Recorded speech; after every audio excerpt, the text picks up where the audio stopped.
강변교회에 좋은 소식들이 계속 들려요. 그래서 얼마나 마음이 기쁘고 좋은지 모르겠습니다. 오늘 주일에 그 재직 수련을 하는데 이수환 목사님께 부탁을 받았습니다. 그래서 좋은 강사가 많을 텐데 부탁해 주셔서 어쩔까 하다가 깊은 마음에서 보고 싶어서 이렇게 달려왔습니다. 세미나 형식으로 해서 이제 그 강의를 하는 게 좋을까?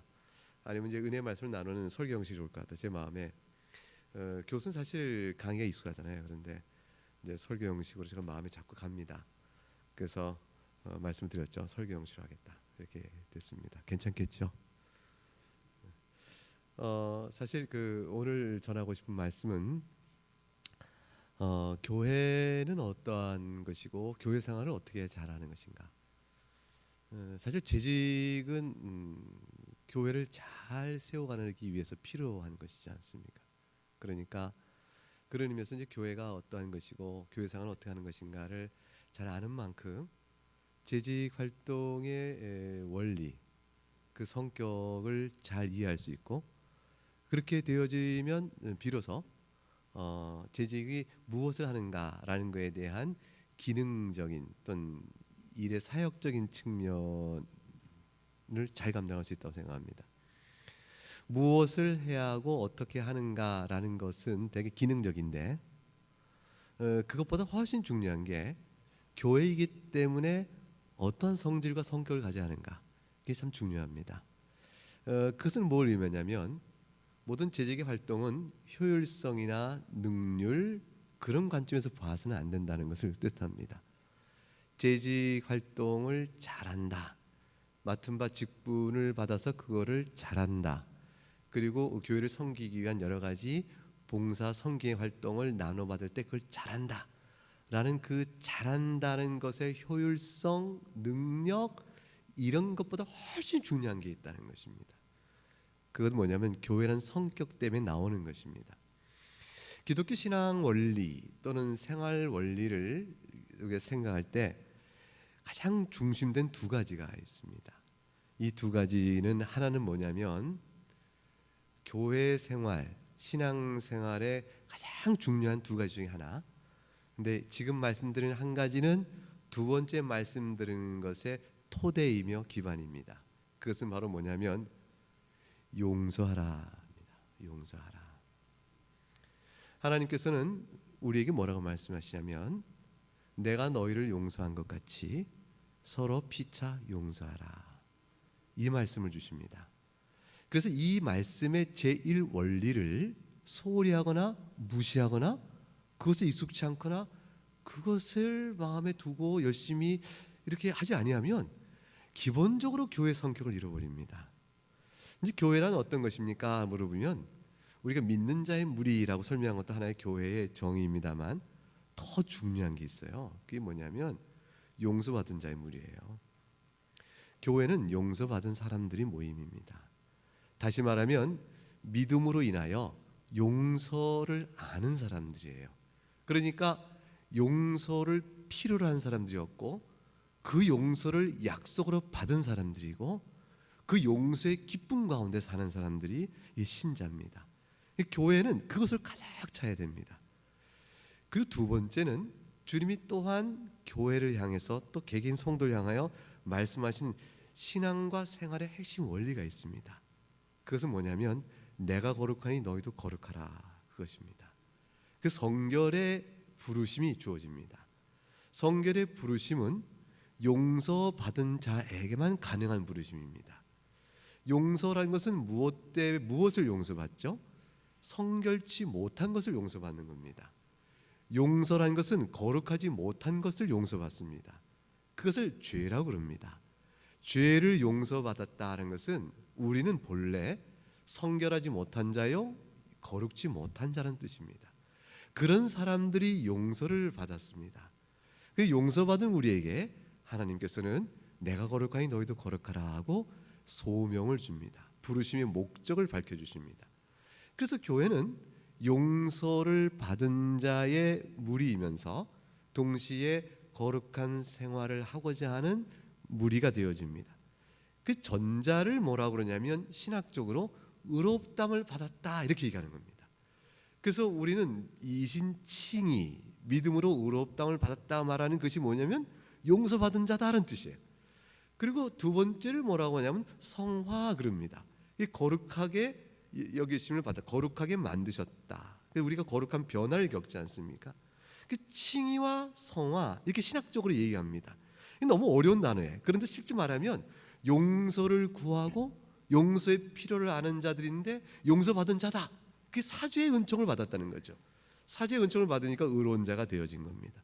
그런 자를 향하여 하나님께서 거룩함을 부르신다. 그걸 성화라. 그럼 칭의와 성화 이 용서의 은혜를 주시기 위해서 우리에게 약속된 복음을 믿는 마음을 우리에게 주시는 분이 누구시냐면 성령 하나님이세요. 하늘에 승천하신 그리스도께서 그의 영으로 곧 성령으로 우리 마음의 눈을 열어주세요. 우리 마음의 눈을 확 열어주시면서 용서의 필요성을 절감하게 만드십니다. 전에도 열심히 살았어요.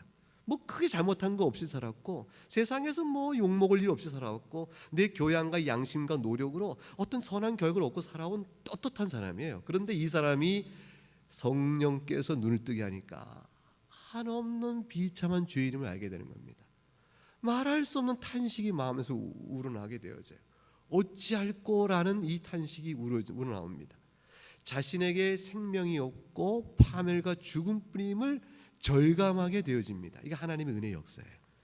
그렇게 되어지는 자에게 용서의 약속이 무궁하게 주어지는 겁니다. 하나님의 긍휼과 자비름이 얼마나 큰지 어떤 죄도 용서하시는 하나님의 사랑이 막 그리스도 안에서 보여지는 겁니다. 그러니까 나 같은 자도 정말 이런 생각이 드는 거예요. 근데 이것이 용서받고 난 다음에 반복적으로 허물이 자꾸 드러납니다. 성질 제대로 못 고치잖아요. 우리가 성격이 한 번에 고쳐지면 얼마나 좋아요. 근데 여러분 걱정 마세요. 하나님 절대로 이 땅에서 여러분 성질 다 안 고쳐주세요. 그거를 신학적으로 뭐라고 하냐면 완전 성화는 없다 그렇게 말합니다. 이 땅에서 예수 믿는 사람에게 완전 성화가 가능하냐? 이걸 신학자들이 논쟁을 했습니다. 근데 절대로 이 생에 사는 동안에 하나님께서 우리를 거룩하게 하시는 변화가 완전하게 베풀어주지 않으십니다. 왜 그러실까요?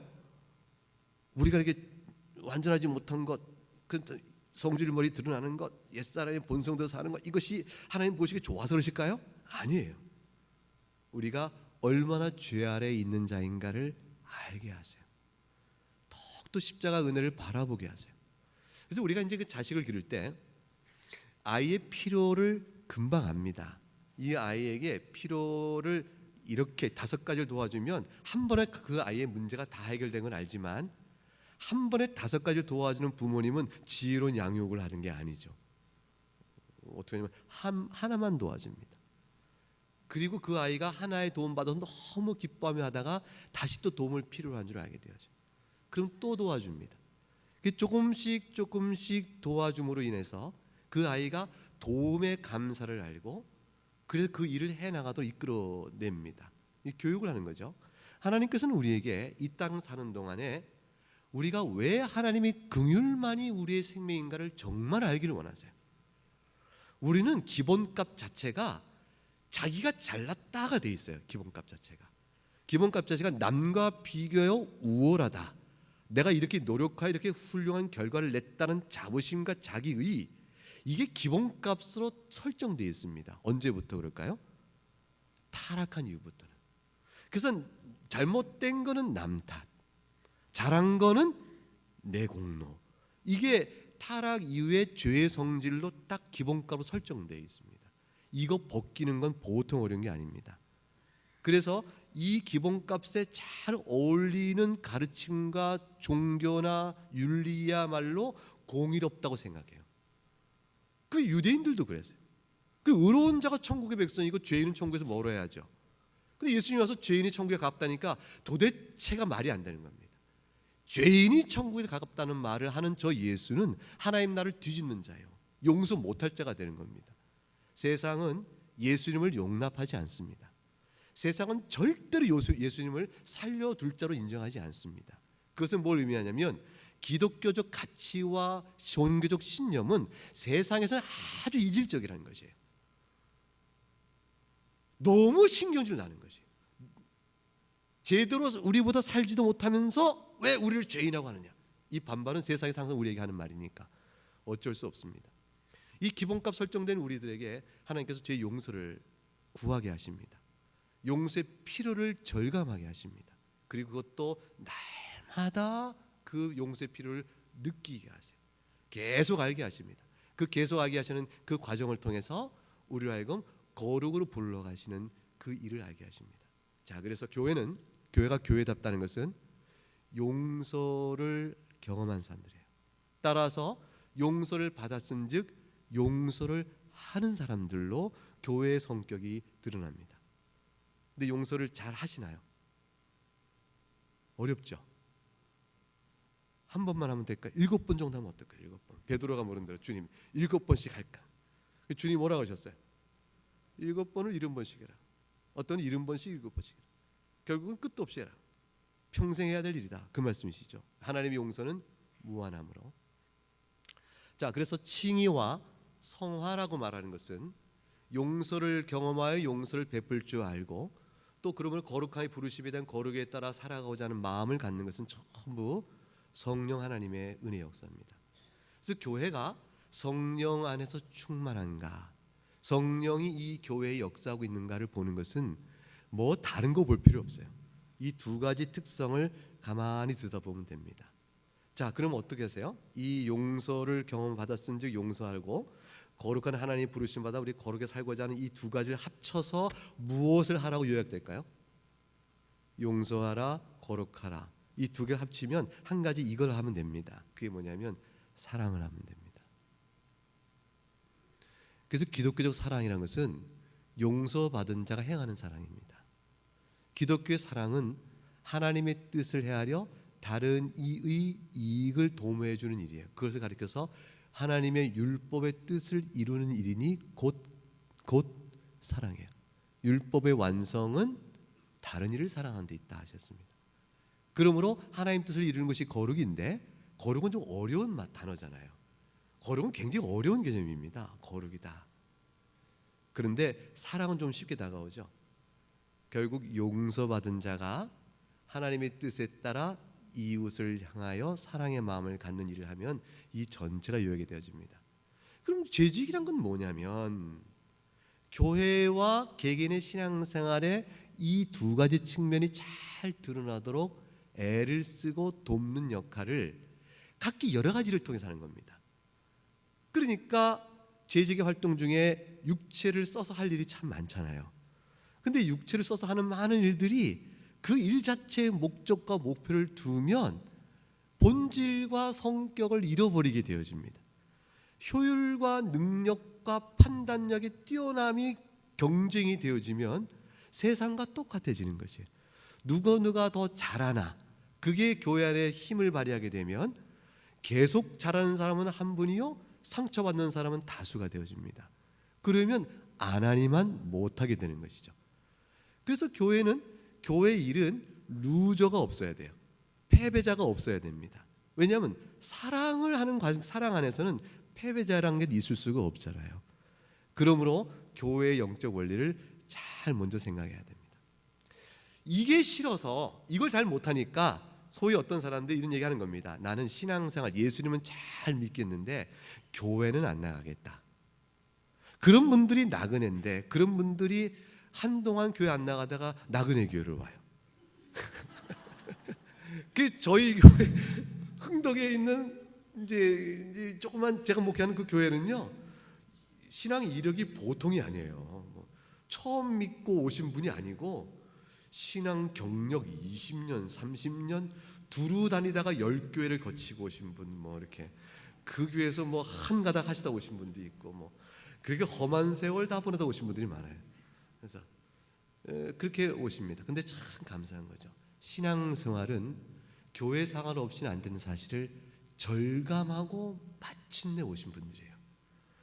저희 나그네교회 교인들이 장점은 뭐냐면 교회 떠나면 신앙생활 안 돼.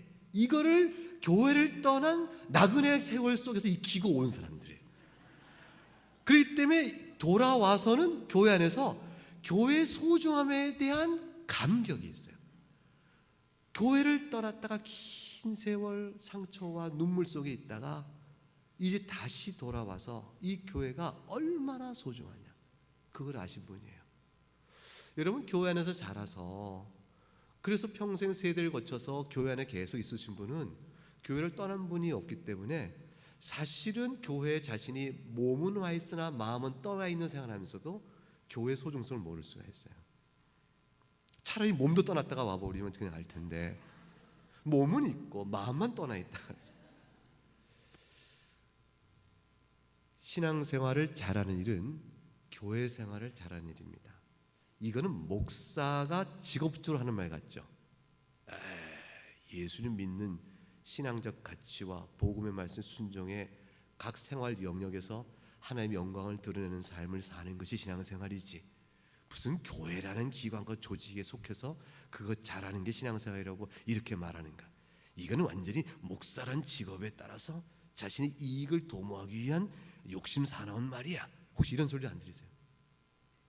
그런 마음을 가졌다면 빨리 버리셔야 돼요. 왜 그러냐면 신학과 성경 교훈에 대한 양심에 따른 정확한 교훈을 여러분에게 전해드립니다. 신앙생활 교회에서는 분리할 수 없습니다. 만일 이게 분리가 된다면 예수님께서 교회를 세우실 리가 없어요. 예수님께서 교회를 세우신 것은 교회가 우리에게 절대적으로 필요하기 때문에 세우신 겁니다. 예수님께서 교회를 자기의 몸이라 그러셨어요. 너희가 나와 연합해 있다면 교회에 연합되어 있는 것이라 그랬습니다. 교회를 핍박하는 사울을 향하여 어찌 나를 핍박하느냐고 주님이 말씀하셨어요. 교회라는 것은 성도들이 각기 그리스도와 믿음을 통해서 연합되어 있지만 연합되어 있는 이 연합의 무리는 우리나라만 있는 게 아니고 다른 나라에도 신자는 다 연합되어 있잖아요. 그리고 이것이 전 세계에 있을 뿐 아니라 모든 시대에 다 있어 왔잖아요. 다 있어 왔는데 아직은 교회에 들어와 있지 않지만 앞으로 들어올 하나님 택한 백성도 있죠. 그래서 하나님이 선택한 사람은 다 그리스도 안에 선택했어요. 그리스도 안에 선택된 자는 다 그리스도에 붙어 있습니다. 이분들이 다 교회예요. 근데 이 교회는 눈에 안 보입니다. 근데 보이는 교회들은 우리가 이렇게 살면서 나타납니다. 나타나는데 보이는 교회가 한국에 다 있잖아요. 그런데 강변교회가 보이는 교회 가운데 하나의 지역에 있는 교회예요. 그러니까 우리는 지역에 있는 교회를 통해서 보이는 교회를 경험하는 겁니다. 이 보이는 교회를 떠나선 그리스도를 떠나게 되죠. 교회밖에 구원이 없다고 말할 때 이 교회를 떠나면 구원이 없다고 말하는 거예요. 왜냐하면 교회에 소속한 회원권이 중요한 것보다도 교회를 통해서 그리스도의 복음이 전해지기 때문에 그렇습니다. 교회를 부정하면 그리스도를 부정하게 됩니다. 이거는 굉장히 중요한 것이고 개신교 교인들이 교회에 대한 중요성을 자칫 천주교에 대한 반발 때문에 가볍게 여겨서 나 혼자 개인적으로 예수님 잘 믿으면 된다는 식의 개인주의적 교회관을 갖는 경우가 있습니다. 근데 이건 성경의 원리에 맞지 않습니다. 제가 어릴 때 이제 복음을 전했던 우리 부흥사님, 그분이 이제 아마 신영규 목사님 아니면 강다리 목사님 두 분의 한 분 중이었어요. 혹시 여러분 아세요? 지상 배우는 신영균이요, 천국 배우는 신영균이다 한 그 유명한 부흥사님 계세요. 여기서 막 뛰면서 찬양하세요. 근데 제가 고등학교 때인가 그때 이제 그 집회 부흥에서 막 은혜 받고 막 눈물 콧물 흘릴 때인데 그때 그분이 그러셨어요. 제가 무슨 얘기를 하다가 이 얘기를 나왔죠? 너무 옆으로 나가버렸네요. 그래서 이따 생각나면 말씀드릴게요. 교회 생활, 그 얘기했어요. 그게 뭐냐면 숯불 얘기였어요. 그래서 그분이 그러셨어요. 숯불, 화로에 숯불이 많은데 그 중에 제일 듬직한 놈 숯불 하나 딱 꺼내면 화로에 숯불이 그 불도 아니야. 이놈이 그 불을 다 밝히거든, 뜨겁게. 그런데 참 이상한 것은 그 제일 큰 숯불 하나 꺼내서 밖에 탁 놔보라고. 밤새 그 다음에 새벽에 가보게 되면 잔불만 있는 화롯불은 아직도 불씨가 있는데 꺼낸 숯불은 밤새 꺼져버려. 신앙이란 그런 거요. 그 목사님 흉내냈습니다, 제가. 예, 지금 그러셨어요. 모여 있고 세워짐으로 교회가 있고 누구라도 천하장사 없습니다. 교회 떠나면 실족하게 되어 있습니다. 첫째는 진리에서 벗어날 가능성이 있고요. 두 번째는 죄의 정욕의 허물을 범할 수가 있습니다.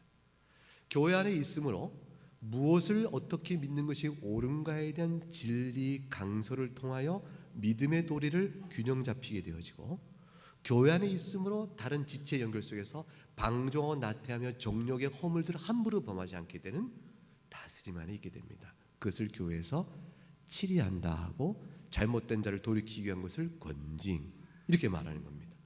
교회가 교회를 통해 성도가 받는 은혜의 수단이 뭡니까? 그랬더니 말씀과 성례와 또 하나가 뭡니까?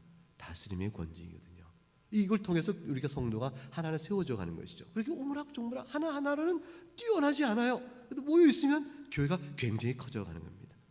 이 일들이 잘 되게 하려면 사랑의 끈을 묶어줘야 하는데, 이 사랑이라는 게 자연적 감정으로 나오는 사랑이 아니고 하나님의 은혜를 깨닫는 데서 오는 거거든요. 하나님의 은혜를 깨닫는다는 것은 뭐냐면 용서의 마음을 자꾸 동기부여를 받게 됩니다. 오늘의 설교를 통해서 동기부여가 되는 거예요. 용서의 필요를 느끼게 되는 거죠. 그러므로 인해서 거룩으로 부러지는 과정 속에 사랑이 어우러지니까 재직의 일들은 세상으로 보게 되면 아이고 60정 일을 그렇게 하면 안 되지 싶어도 용납되어지면서 세워져 갑니다. 여러분, 교회가 돈 벌어요? 이익을 좀 남기셨습니까? 그런 거 아니죠. 이건 돈을 투자해서 돈을 수익을 남기는 기관이 아니지 않습니까? 권력을 잡습니까? 아니잖아요. 교회는 참 특별해요. 교회는 하나님의 받은 바 은혜에 감사하여 헌상을 올리면 헌상된 것 갖고 복음 사역을 하는데 외에 다른 일 안 해요. 그러니까 교회는 생산적 단체가 아니고 소비적 단체예요. 그런 의미에서 보게 되면, 그런데 생산되는 것은 복음이요, 소비되는 것은 물질입니다. 그리고 사람의 노력들입니다. 근데 이 과정 속에서 교회가 복음을 생산한다는 말은 뭘 의미하냐면 목적성이 뚜렷하는 겁니다. 세상에서 말하는 효율성으로 일 잘하는데 못하는 걸 따지면 안 된다는 거예요. 그래서 책임 맡은 자가 자기 일을 최선을 다하면 그 최선을 다하는 마음씀과 노력과 헌신을 보고 그냥 박수치면 되는 것이지, 아이고 일을 그렇게 부장 A라는 부장은 일이 틀렸어, 지각이 없고 세상 경험도 없는 일을 왜 그렇게 하면 못해, 이렇게 해서 일의 능률성과 일 잘잘못을 세상의 일 잘잘못하는 기준 갖다 놓고 비춰서 판단하고 비판하면 안 된다 그 말입니다. 그러면 목사를 누가 하겠어요? 어떤 교회 가봤더니 어느 장로님, 어느 집사님이 너무너무 잘 가르쳐요. 그분은 티칭에 가르치는 게 뛰어난 은사가 있는 분이에요. 근데 이분이 신학은 안 하고 목사가 아닌 거죠. 근데 그분이 교인들에게 뭘 가르치면 이해가 솔솔솔 잘 돼요. 근데 목사님은 그거보다 좀 못해요. 자, 은사로 따지면 누가 세워야 돼요? 그렇게 해서 그렇게 가르치면 돼? 라고 판단해 들으면 교회 질서 다 무너집니다. 주님이 사용하시는 방법은 안 어울리는 거죠. 그래서 교회 안에는 아주 특별하게 가방끈이 작용하지 않고 인생의 경험이 작용하지 않고 세상에서 얼만큼 좋은 사회적 성공을 거두냐가 작용하지 않는 곳으로 자꾸 이게 내려져야 됩니다. 그래야 교회는 어떠냐면 신분고와 세상적으로 말하는 신분고와 세상에서 말하는 교육 수준의 높고 낮음, 길고 짧음 이런 게 전혀 상관없이 주인이나 종이나 자주자나 부유한 사람이나 가난한 사람이나 노인이나 젊은이나 여자나 남자나 할 것 없이 다 모여서 복음 안에 하나가 되어지는 아주 특별한 성격을 가질 수 있게 되어집니다. 이 의식을 얼만큼 분명하고 뚜렷한 소명으로 갖고 있느냐에 따라서 그 교회가 재직의 전반적인 활동이 얼마나 성령 충만하냐를 보게 되어집니다. 하나님께서 무엇이 부족하여 세상의 것을 많이 가진 것으로 그 교회의 훌륭함을 판단하시겠어요? 세상에 많은 것을 가지고서 교회를 판단한다면 저 로마에 있는 바티칸 성당을 섬기는 교회가 제일 훌륭한 교회예요. 그거보다 예술 작품이 뛰어난 게 어디 있고 그거보다 더 많은 금은보화가 어디 있으며 그거보다 세상의 영광이 집중된 데가 어디 있어요? 근데 그것은 하나님 보실 때는 아름다운 교회가 아닙니다. 이거는 사도 바울 자신이 너무나 잘 말한 부분이에요. 자, 성경 본문을 좀 풀으면서 좀 얘기를 좀 더 드려볼게요. 첫째로 기억할 것이 있습니다. 오늘 본문 속에서 4장 1절 한번 같이 읽어보겠습니다. 시작. 그러므로 주 안에 갇힌 내가 너희를 권하노니 너희가 부르심을 받은 일에 합당하게 행하여. 여기까지 읽어봤습니다. 여러분 정말로 교회가 재직을 활동을 통해서 잘하려면 첫 번째 기억할 거 뭐냐면 우리는 부르심을 받은 사람이라는 사실에 대한 뚜렷한 소명의식입니다. 이 소명의식은 부르심을 받았다는 것은 무엇인가를 향하여 부르심을 받았다는 거죠. 목적과 목표가 있다는 겁니다. 그 목적과 목표가 무엇일까요? 1절부터 3절 안에서 그것을 찾아낼 수가 있습니다. 1절부터 3절을 같이 다시 읽어보겠습니다. 그러므로 주 안에서 갇힌 내가 너희를 권하니 너희가 부르심 받은 합당히 행하여 모든 겸손과 온유로 하고 오래 참음으로 사랑 가운데서 서로 용납하고 평안에 매는 줄로 성령이 하나 되게 하신 것을 힘써 지키라. 주님께서는 바울사를 통하여 주를 위하여 옥에 갇힌 로마에서 옥에 갇힌 사도 바울의 입을 통해서 저 멀리 에베소에 있는 교인들에게 지금 편지를 쓰면서 말씀하는 겁니다. 첫째, 부르심에 합당하게 행하라. 두 번째, 평안의 3절, 평안으로 매는 줄로 성령이 하나 되게 하시니 성령의 역사로 평안으로 하나 되게 하는 것을 힘써 지키라. 여러분은 하나입니다. 세 번째, 어떻게 함으로 부르심에 합당하며 평안의 끈으로 우리 성령을 하나 되게 할까요? 2절이 답인데 2절은 뭐냐면 4개의 덕목을 얘기합니다. 4개의 덕목 찾아보시겠습니다. 첫째 무엇이겠습니까? 겸손입니다. 두 번째 뭐죠? 온유. 세 번째는 오래 참음. 네 번째는 서로 용납. 사랑 가운데 서로 용납입니다. 자, 첫 번째 부르심이 뭔가를 생각해서 먼저 말씀드리겠습니다. 여러분은 하나님의 자녀입니다. 이거는 예수를 믿는 믿음이 진실되다면 여러분은 지금 형편과 처지가 어떠하든지 하나님의 자녀입니다. 이 말은 무슨 뜻이냐면 여러분은 하나님의 기쁨이에요. 예수 그리스도께서 자신이 먹는 양식은 영적 의미에서 아버지께서 나에게 맡기신 일을 행하는 데 있다고 하셨습니다. 근데 아버지께서 예수님께 맡기신 일은 뭐냐면 아버지께서 내게 주신 자를에게 영원한 생명을 주는 것이라고 또 요한복음 6장에서 말씀하세요. 또 주님은 그 양식을 먹음으로 배부릅니다. 제가 오늘 저희 나그네교회 주일학교 아이들에게 숙제를 냈습니다. 집에 가서 꼭 엄마 아빠에게 물어라. 첫째, 영적 굶주림과 영적 배부름이 뭔지를 부모에게 엄마 아빠에게 꼭 물어 알아와라. 숙제를 냈습니다. 그랬더니 아이들은 영적 배부름, 영적 굶주림 역시 열심히 숙제를 해야 되니까. 근데 부모들 얼굴이 창백해졌어요. 그 답을 해야 되니까. 답을 해야 되니까. 근데 영적 굶주림과 에서 영적 배부름으로 옮겨가는 일, 그거를 만족함이 되어져요. 영어로도 배부르다 할 때 내가 만족하다는 식의 표현으로 배부름을 표현하잖아요. 이 배부름은 나에게 기쁨을 주는 거예요. 주님의 참된 기쁨은 영원한 생명을 얻는 회개하는 사람 하나를 얻는 것. 죄인이 하나가 회개하는 것은 천국에서 기뻐하신다고 했어요. 그 기쁨으로 그 받으십니다. 그렇게 하나하나 얻어진 영혼이 여러분들이에요. 우리 하나하나가 예수 그리스도의 놀라운 즐거움이요, 기쁨이요, 행복이요, 양식이에요. 주님은 우리 하나를 쳐다보면서 너무 기뻐하세요. 이거를 잊지 않아야 돼요.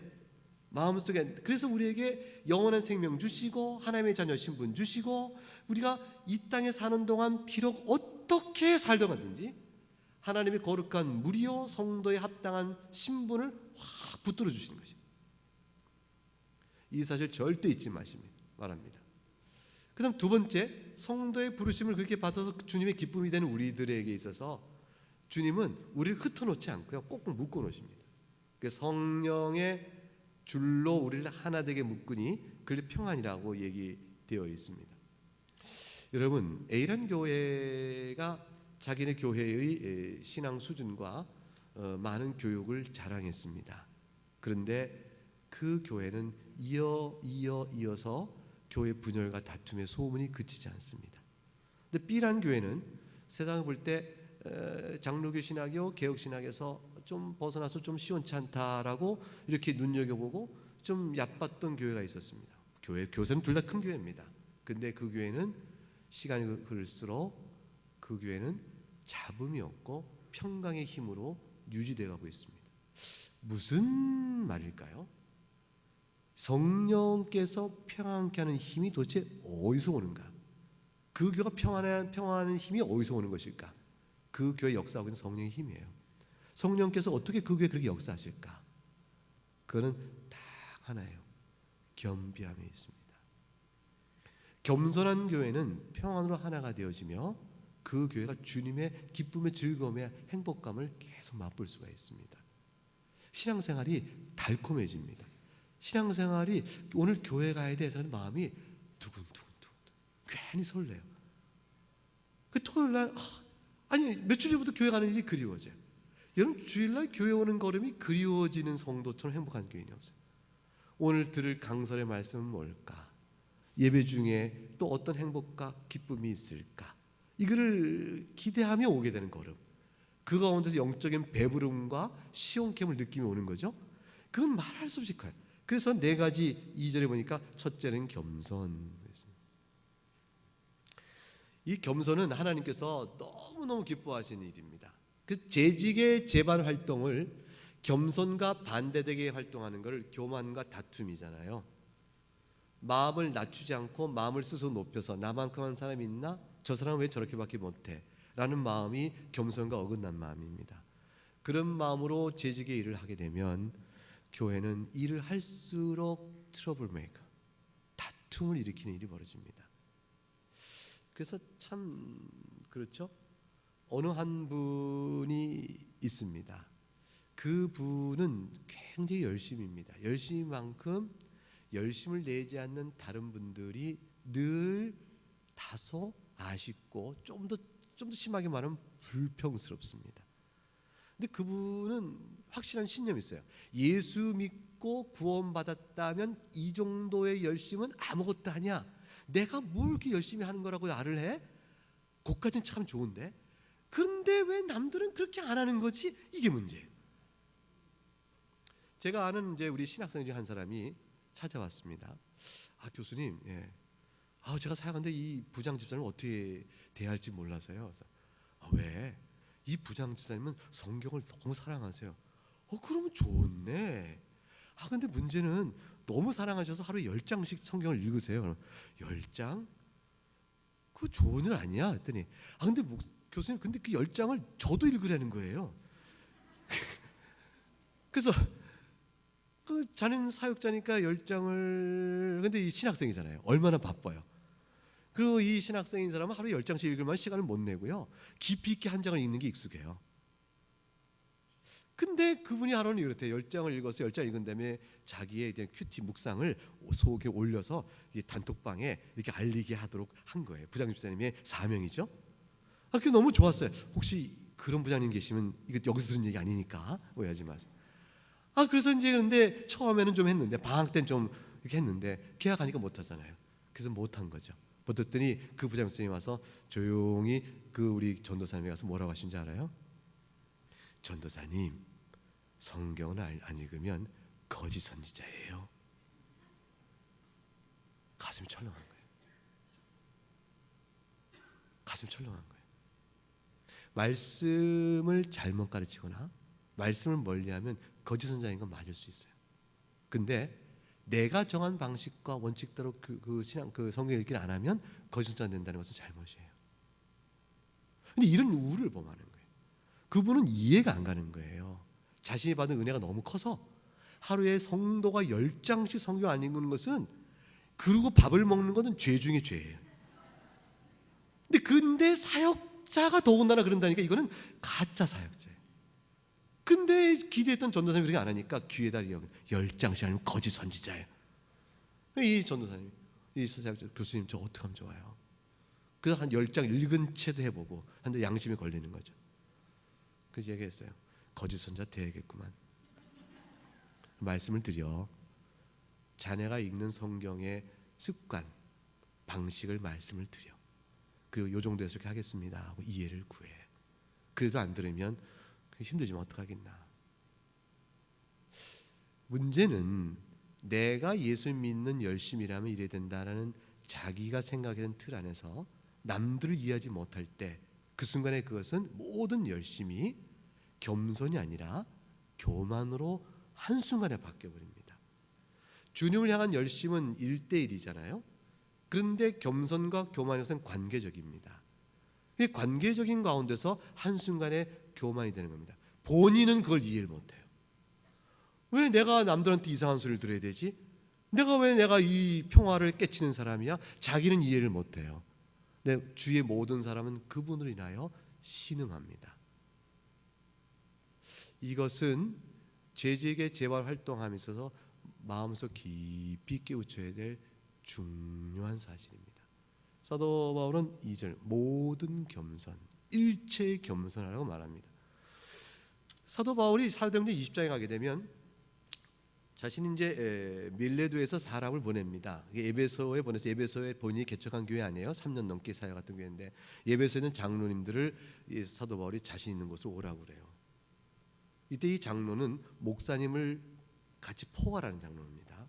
다 장로라는 입장에서 부르고 사도 바울이 에베소에 있는 감독된 그들에게 이렇게 호소를 합니다.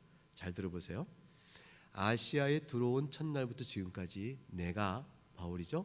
항상 여러분 가운데서 어떻게 행하였는지 여러분도 잘 아는 바입니다. 곧 말합니다. 모든 겸손과 눈물이며 유대인의 간계로 말미암아 당한 시험을 참고 주를 섬기고 여러분에게 유익한 것이라면 무엇인지 여러분 사람들이 보는 앞에 즉 공중 앞에서나 각 집에서나 거리낌 없이 주저하지 않고 여러분이 전하고 가르쳤습니다. 전하고 가르쳤다는 데만 이게 동그라미가 아니고 줄칠 게 아니고 어떻게 전하고 어떻게 가르치냐 이 부사가 중요한데 그때 내용이 뭐냐면 모든 겸손과 눈물이라 했어요. 바울 사도가 겸손으로 전하고 가르칠 수밖에 없었던 교회 사역이라면 이건 근본적으로 교회를 구성하여 주님의 몸을 세우는 각 재직들이 섬김의 원리가 일체 겸손 외에 다른 것이 없다는 사실을 말해주죠. 우리가 바울 사도보다 말씀에 뛰어난 능력과 모든 것을 비할 수가 없지 않습니까? 두 번째는 모든 겸손과 그 다음에 2절에 뭐라고 되어 있습니까? 재직의 원리, 신앙 원리, 생활 원리, 실천 원리는 뭐라고 되어 있어요? 두 번째가 뭐예요? 온유입니다. 온유는 쉽습니다. 다른 사람의 허물을 보고 다른 사람이 잘못한 일을 보고 쉽게 화를 내지 않는 것 그겁니다. 재직은 절대 화를 내면 안 됩니다. 목소리를 도레미파솔라라 하면 안 돼요. 도레미파 파까지는 괜찮을 것 같네요. 미 정도에서 절대로 화를 내면 안 됩니다. 사람에게 절대랑은 없죠. 사람이 어떻게 절대가 있겠어요? 그러나 최소한 화를 내지 않도록 노력해야 됩니다. 화가 나는데 속에서 막 불불 끓어오고 화가 나는데 이 화를 나는데 속으로만 내시고 화병 나겠네 그러면 화병 나죠 뭐. 그 화병 나지 않도록 하기 위해서 주님께서 기도하라 하시고 부르짖으라겠네 나한테 쫙 부르짖으시고 하나님께 다 화를 토설하고 그분에서는 방긋 그러셨어요. 절대로 다른 사람의 허물과 연약함에 대하여 성급하게 참아내지 못한 채 목소리 높이지 않는 것 그게 온유입니다. 이건 정말로 중요합니다. 온유에 실패하면 재직 생활은 끝입니다. 한번 우리가 겸손과 온유를 잃어버리고 지금까지 한번 해볼까요? 자, 겸손 온유 잃어버린 사람께 서로 어떻게 할 것인가? 그러면 아이고 얼굴은 화장이 왜 그래? 뭐야? 화장이 어쨌다고? 당신이 나 화장품 사줬어? 그래. 아이고 옷차림도 구질 무슨 소리야? 여러분 허물 잡을 게 얼마나 많아요? 나하고 상관없는데도 허물이 눈에 띄거늘 근데 하물며 나에게 어떠한 바더가 되는, 나에게 어떤 상처가 되는 말을 조금 접근해 온다면 우리는 참아내지 못하죠. 근데 겸손과 온유라고 했습니다. 이게 어떻게 가능해요? 우리에게 있어서 용서받았기 때문에요. 용서받은 자, 이게 신자다움입니다. 그 다음에 겸손과 온유로 하고 그 다음에 뭐죠? 오래 참으면. 오래 참으면 뭘까요? 오래 참은 다른 사람이 나한테 억울하게 해를 끼치는 겁니다. 생각할수록 불이 나는 거예요. 억울한 거예요. 집에서 생각할수록 억울하고 기도할수록 화가 나는 거예요. 그런 거 있죠? 기도하면 마음이 가라앉아요? 기도하면 화가 더 나요? 억울한 일 당하면요, 기도할수록 화가 더 나요. 그 경험 안 해보셨어요? 주님 용서하게 하옵소서, 용납하게 하옵소서, 길이 참고 인내하게 하옵소서. 근데 주님 이럴 수가 있어요? 그래서 이제 기도가 자기의 입장에 따라서 얼마나 억울한가, 자초지종이 어떤가를 하나님께 막 알아다보게 되면 너무 억울한 거예요. 그리고 그를 그냥 괘씸한 거죠. 그래서 화가 더 올라올 수 있어요. 기도 딱 끝나자마자 돌아가서 그냥 야단. 그건 기도가 아닙니다. 기도가 아니고 자기 얘기를 그냥 들어놓은 거죠. 하나님과의 대화니까 이러이러한 일에 대하여 주님께서 내게 무엇을 말씀하실까를 듣고자 하는 게 기도예요. 주님 이러이러합니다. 제가 너무 억울합니다. 제가 어떻게 하면 좋을까요? 라고 주님께 묻고, 물을 때의 말씀을 통하여 기억되는 적용들이 들어오게 되는 것이 주의 말씀이에요. 그거를 받아 일어나는 게 기도예요. 내 할 말 딱 해놓고 아셨죠? 이러고 이러는 게 아니고 그래놓고 그러함으로 주님이 어찌할까요? 그리하여 그때 주시는 교훈의 말씀과 적용을 받아 일어나는 게 기도의 응답이에요. 그게 기도예요. 그게 교훈을 받는 거죠. 그게 바로 오래 참음이에요. 그 다음에 네 번째가 뭐냐면 사랑 가운데 서로 용납하고, 용납하는 것은 상대방이 좀 시시해요. 좀 잘 못합니다. 연약합니다. 신앙도 저 사람이 어떻게 집사가 됐어? 신앙도 좀 그렇고, 이렇게 신앙생활도 좀 그렇고, 좀 하는 일도 좀 서툴러요. 지식도 부족해 보고. 그래서 그 사람을 향해서 자기 마음 내키는 대로 퉁퉁거리지 않는 것, 그게 여기서 말하는 서로 용납입니다. 마음에 생각나고 떠오르는 대로 상대방의 인격과 상대가 누구인지를 무시한 채 신경질을 부리거나 퉁퉁대는 것을 참아내는 것, 그것을 잘 참아주는 것, 퉁퉁대지 않도록 참는 것, 자기를 다스리는 거죠. 그게 바로 뭐냐면 서로 용납입니다. 여러분 왜 그러냐면요, 주님의 사랑이요 기쁨이라니까요. 누가? 저 사람이. 저 사람이, 나는 퉁퉁대고 시원찮은데 주님의 사랑은 즐거움이에요, 기쁨이에요. 어쩌면 나보다 더 할 수도 있어요. 그게 뭐냐면 네가 왜 형제를 없인 여기느냐, 그 형제가 주인이 하나님인 줄 모르느냐, 네가 그 형제를 없인 여김으로, 지체를 없인 여김으로 나를 없인 여기는 걸 알지 못하느냐. 여러분, 자녀가 셋이 있는데 그 중에 말 한마디 안 하고 잘 큰 자식이 있어요. 대개 딸이에요. 그때 아들은 손 좀 많이 가요.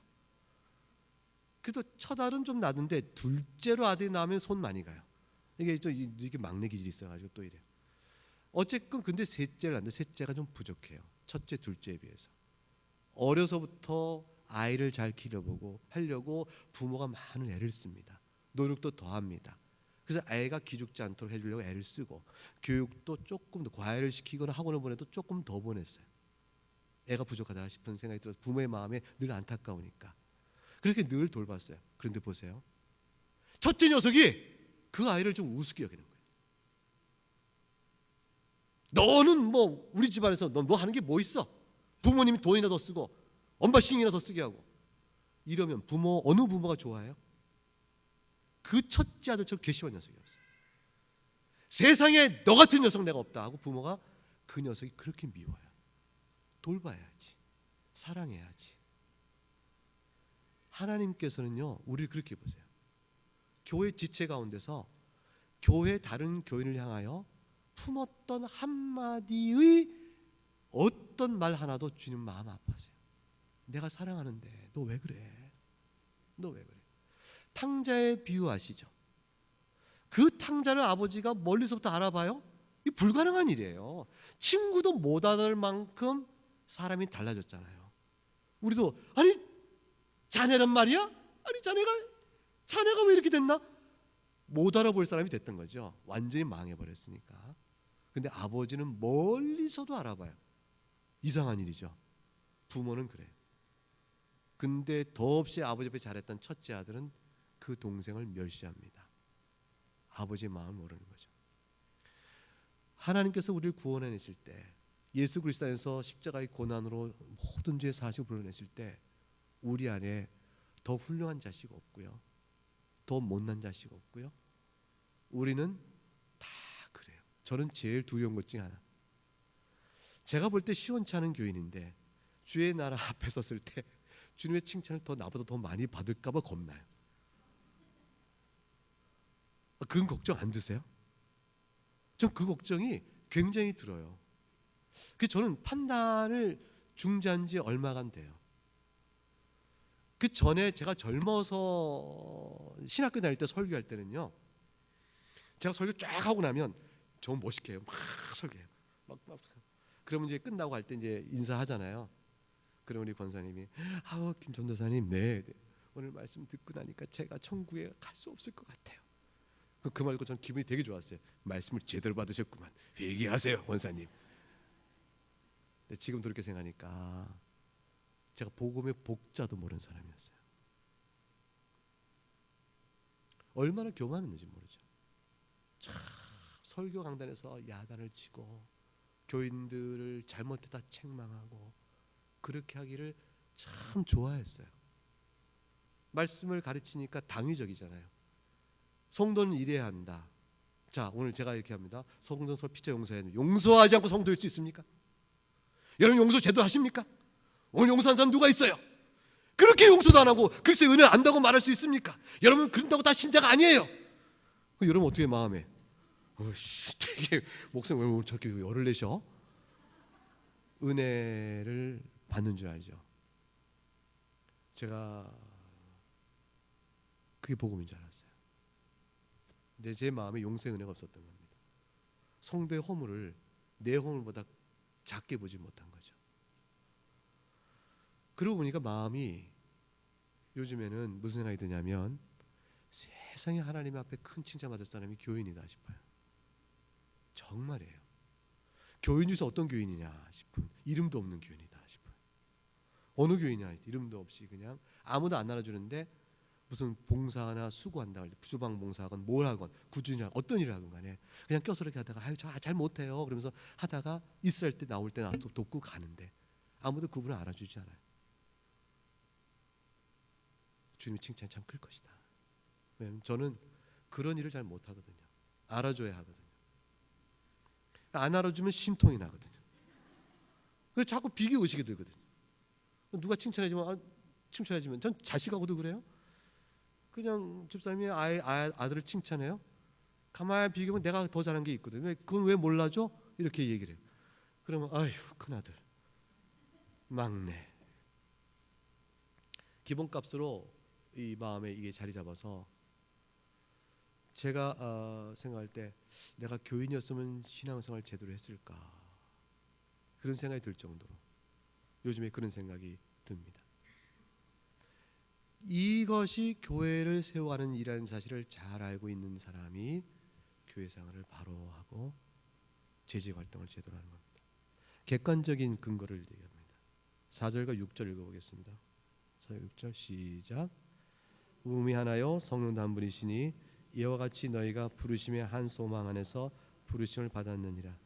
주도 한 분이시요 믿음도 하나요 세례도 하나요 하나님도 한 분이시니 곧 만유의 아버지시라. 만유에 계시고 만유를 통일하시고 만유 가운데 계시도다. 이게 이제 객관적 근거입니다.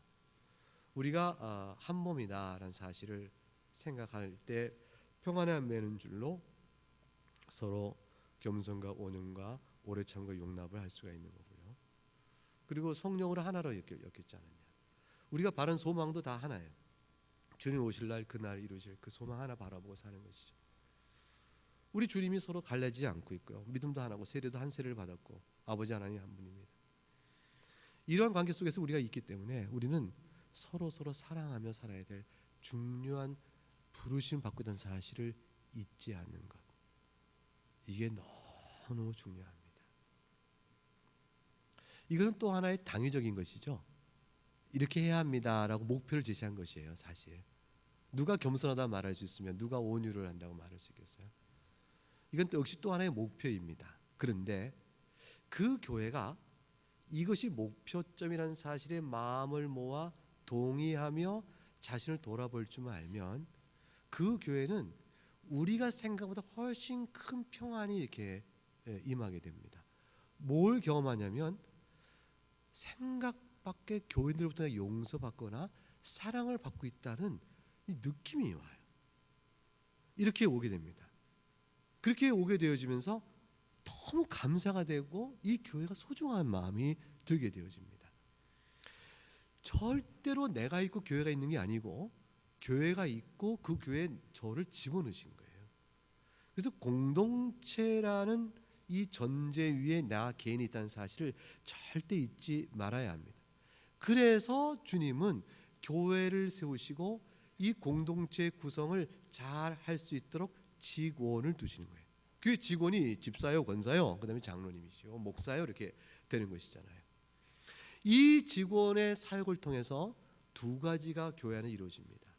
하나는 진리 사역, 말씀 사역이요. 하나는 말씀을 들은 자의 반응으로서의 사랑의 실천적 사역입니다. 이 두 가지로 그냥 모아져요. 강단에서 말씀을 맡은 목사는 부지런히 성경을 강설하는 겁니다. 그 강성된 말씀을 듣고 교인들의 마음이 탁 모아 성경을 풀어줌으로 기쁨, 성경을 풀어주는 것 자체로 기뻐하는 대로 마음이 자꾸 초점이 모아져서 안테나의 이 주파수가 말씀 자체의 강설로 모아져야 돼요. 강단에서 허락된 시간, 이 시간에 말할 수 있는 권리는 내용적으로 범위가 제한되어 있습니다. 그것은 뭐냐면 성경을 강설하라. 그것 때문에 주어지는 목사의 특권적 책임입니다. 이 강설을 안 하고 다른 이야기가 아무리 좋아도 해봐야 하나님의 말씀의 교훈이 아니에요. 신령한 하늘의 교훈을 풀어 말하려면 이 강설밖에 없습니다. 말씀을 떠나서는 교회는 절대로 온전히 서 있지 않습니다. 그럼 만일 강설의 말씀이 지루하거나 강설의 말씀이 은혜가 안 된다, 그러면 자신의 심령을 놓고 하나님 앞에 가슴을 치며 울어야 돼요. 하나님 왜 말씀이 안 들릴까요? 나쁜 설교 듣는 법이란 책이 있었는데 나쁜 설교 듣는 법 알려드릴까요? 전에 제가 말씀드렸어요. 지난번에 한번 방문했을 때 제가 어느 교회에 가면 꼭 이런 말씀하거든요. 나쁜 설교 듣는 법. 나쁜 설교 듣는 법은 하나님께서 그걸 통해 내게 무슨 말씀 주시지에 대한 질문을 계속 던지며 듣는 거예요. 그러면 악도 선으로 바꿔 쓰세요. 그래서 은혜를 받지 못한 책임은 교인들에게 책임이 있습니다. 하나님께서는 목사에게는 말씀을 바르게 전했느냐를 물으시고 교인에게는 말씀을 통하여 내 음성을 들었냐를 물으세요. 이 묻는 질문 앞에서 각각 예배 시간의 태도가 달라지는 겁니다. 그러면 영적인 갈증을 갖고 오는 사람은 듣는 말씀 속에서 그 하나님께서 이걸 통해 내게 무엇을 말씀하시지, 무엇으로 나의 갈증을 채워주실 것인가 하고 찾고 찾으면, 그러면은 물을 이만큼 먹고 싶은데 이만큼 한 컵 먹더라도 뭔가를 먹고 가게 되도록 되어집니다. 세상에 전혀 구원의 도리가 없는 교회는 없어요. 세상에 온전하게 구원을 다 받는 교회, 모든 교회는 다 이렇게 말할 장담할 교회도 없습니다. 보이는 교회는 영적으로 부유하기도 하고 빈곤하기도 합니다. 자, 어떤 교회가 되기를 원하느냐? 그것은 결국 진리 사역에 대한 갈망으로 온 교회가 모아져야 합니다.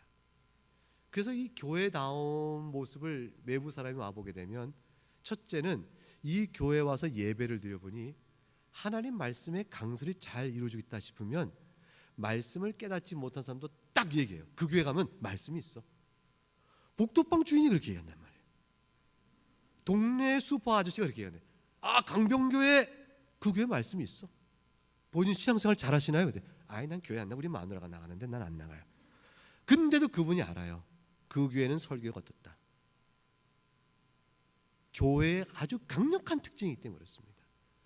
근데 교인들이 그걸 기뻐하지 아니하면 그러면 여기 얼마나 힘들겠어요. 선지자는 부름받아 외치는데 자기 소견대로 듣기 좋은 말을 찾아가며 귀를 닫아버리면 그거는 거기에는 영적으로 빈약하고 어려운 교회가 되는 거죠.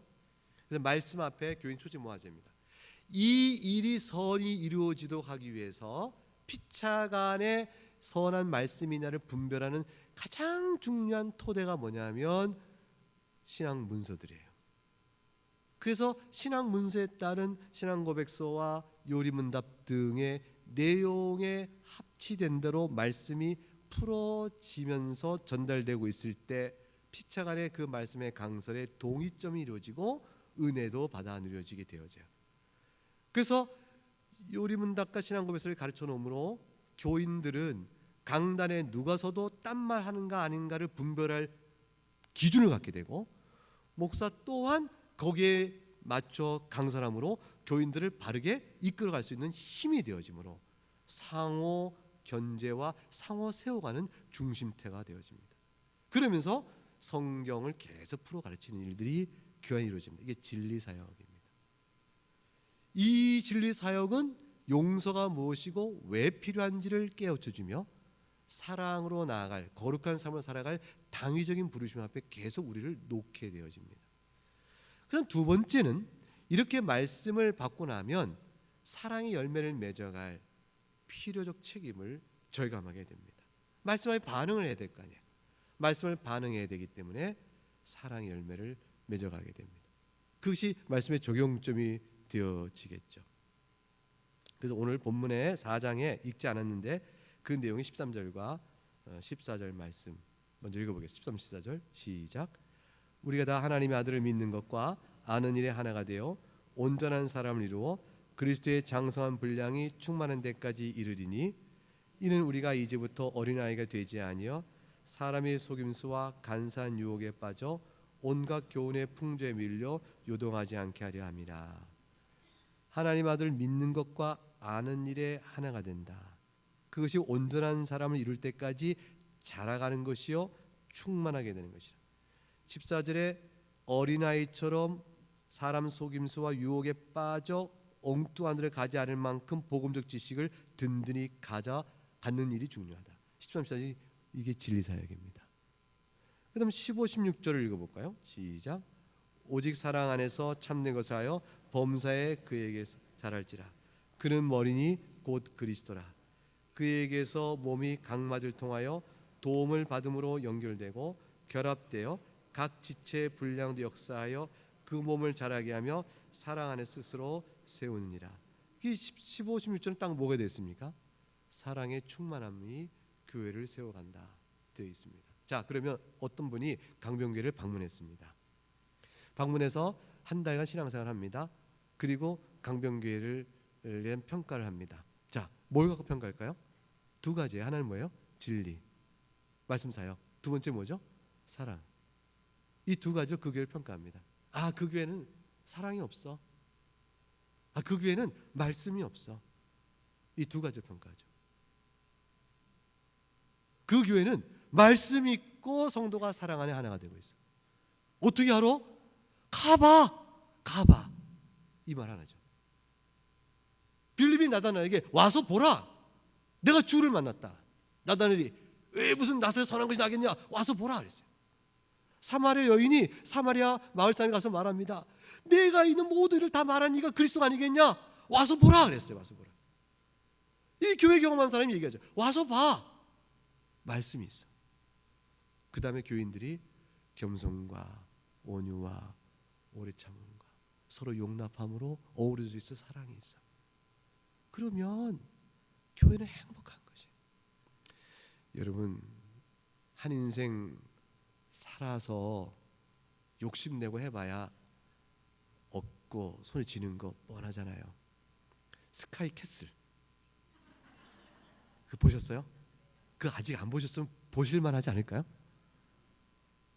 저도 그거 다는 못 봤는데 상당히 봤거든요.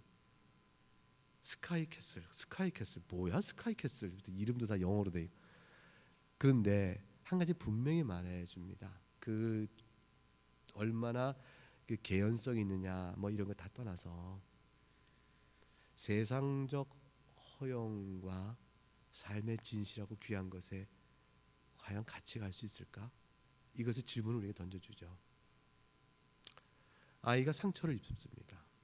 엄마는 나를 전체 수능 1등 했던 사람의 등장인물이에요. 엄마는 나를 엄마가 목표한 사람을 만들기 위해서 나를 그렇게 몰아갔어요.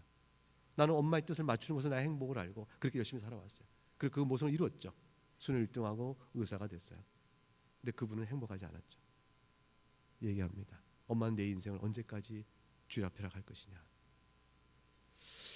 결국 이제 세상에서 살아가는 것에 대한 그 값이 신앙 안에 들어오게 되면 재직 활동이나 개인 신앙 활동도 참 불행해집니다.